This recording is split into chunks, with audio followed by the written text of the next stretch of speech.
Coaches need many skills, and I'm going to discuss 3. The first one is communication, which is the act of conveying ideas from the coach to the athlete or the group.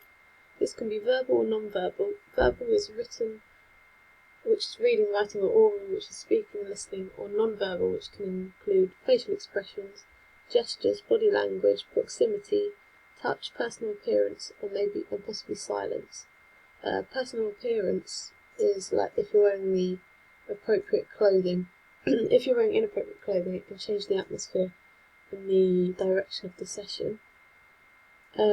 Communication can include feedback, which can be positive or negative.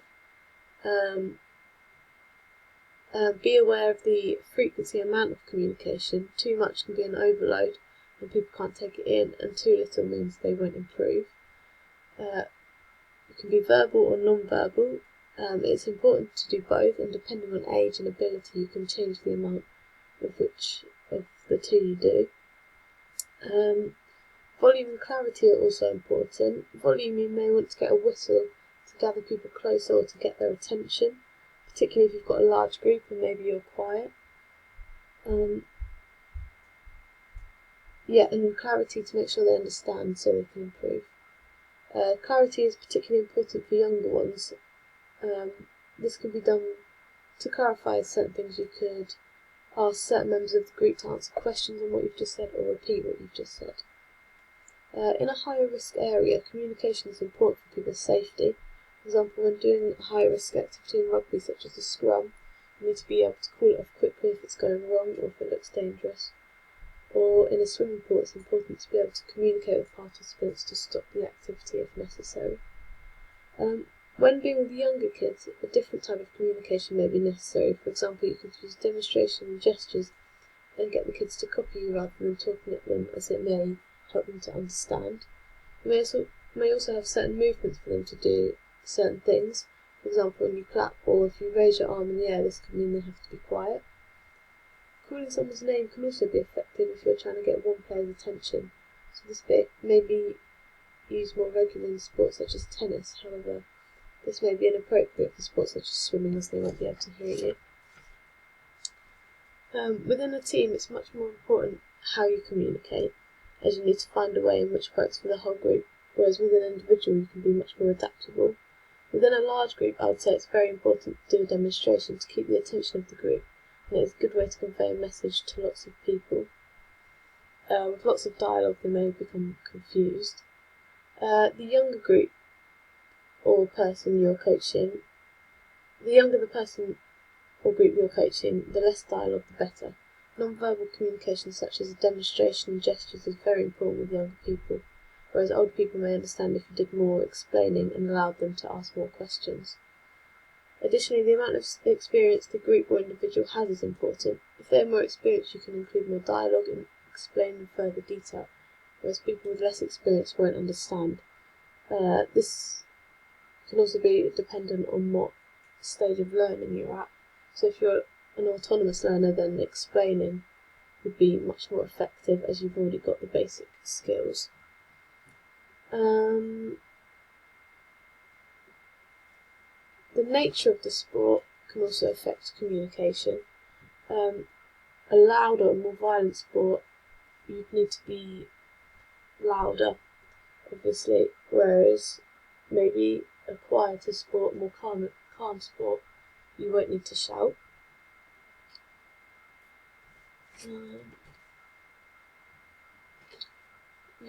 Next is organisation. Organisation is important as it allows things to run smoothly and for a more effective session.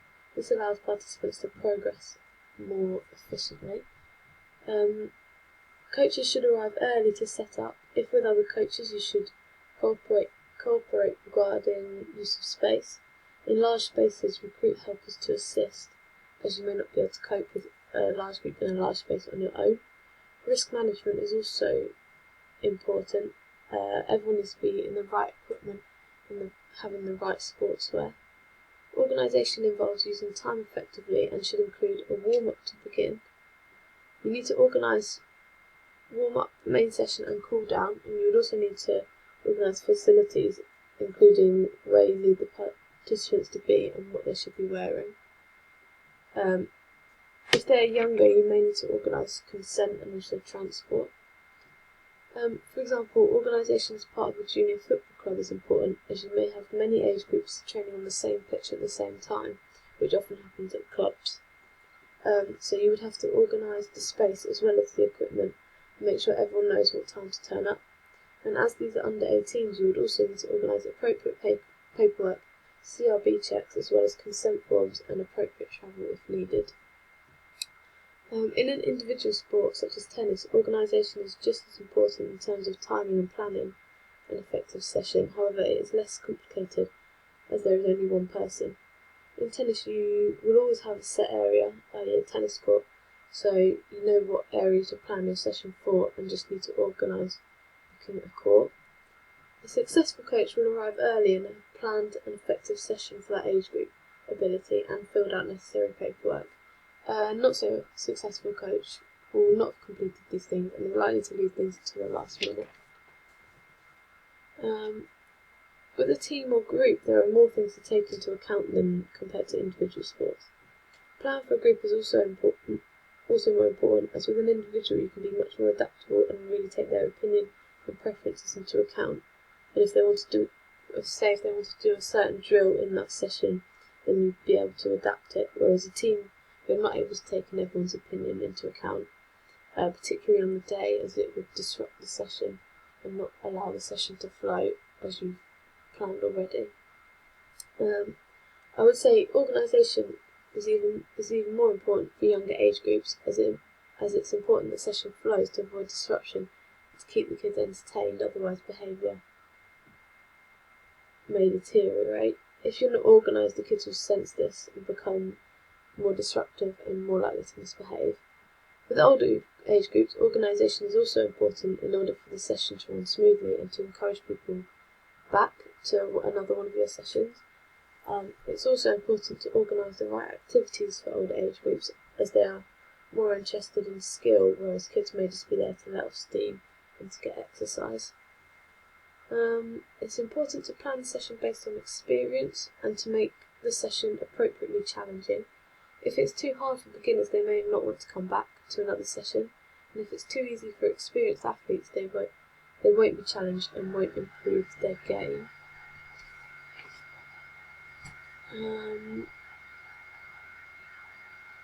The nature of the sport can also affect organisation. For example, a more dangerous sport such as rugby will take more planning and the risk assessment is likely to take longer and have to be more in depth, as there's a lot more risks. Also, the ability, you would have to research harder activities for higher ability athletes, as otherwise they won't be appropriately challenged and won't improve. Whereas lower abilities, it doesn't matter as much and you can come up with much simpler activities. Finally, time management. There are different types of time management which are essential before and during a session. Before a session involves giving yourself enough time to plan and planning how long each phase of the session should be. Also, you need to look at what stage the athlete is at and seeing what time of the season they're at. For example, a pre-season football session will be very different to a training session the day before a cup final. Pre-season is much more likely to be a lot more fitness-based, whereas a cup final may just be stretching or looking at tactics. During a session, it is important to know when to progress the session and when to move on to the next part. Spending long on one skill or one part of a session can cause boredom, particularly with large groups or with younger children. And finally, the amount of time you spend with individuals is important. If you spend too long with one player, then this may be seen as favouritism. In one-on-one sessions, such as a tennis lesson, this is not a factor, as you're only spending time with that one person. You also need to spend enough time with each person in order to make them the best player they can be. Time management is very important for team or group activities to avoid boredom. You need to be able to cater for the whole group, so knowing when to progress an activity is important. Some people may be ready to progress very early on, whereas some people take much longer to improve on their skill, but finding a balance is important of when to move on. The amount of time you spend with individuals within a group is a very important factor. You don't want to spend lots of time with one person, as this could be seen as favouritism, but you do need to spend time with each person in order to allow them to maybe ask questions and help them improve. You don't want to let anyone feel left out either, as they may not return to one of your sessions. In individual sports, you don't have to worry about this. However, it's still important to maintain boundaries, as a responsibility of a coach. With younger age groups, it's better to spend less time on one activity and move on regularly to avoid repetition and boredom. Older people may have the patience to spend longer on one activity trying to hone in on their skills.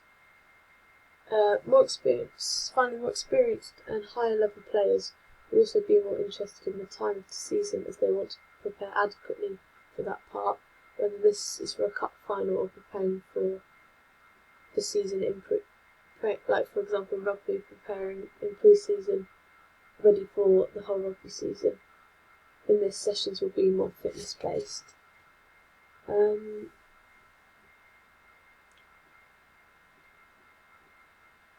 The nature of the sport can also affect time management. If activities are more physically demanding, for example in rugby, where it's more physical, then you don't want to spend too long on one physical activity, as this can drain the body and make people cause people to become tired. However, you still want to improve that skill, so you need to spend long enough on it in order for them to improve. And yeah,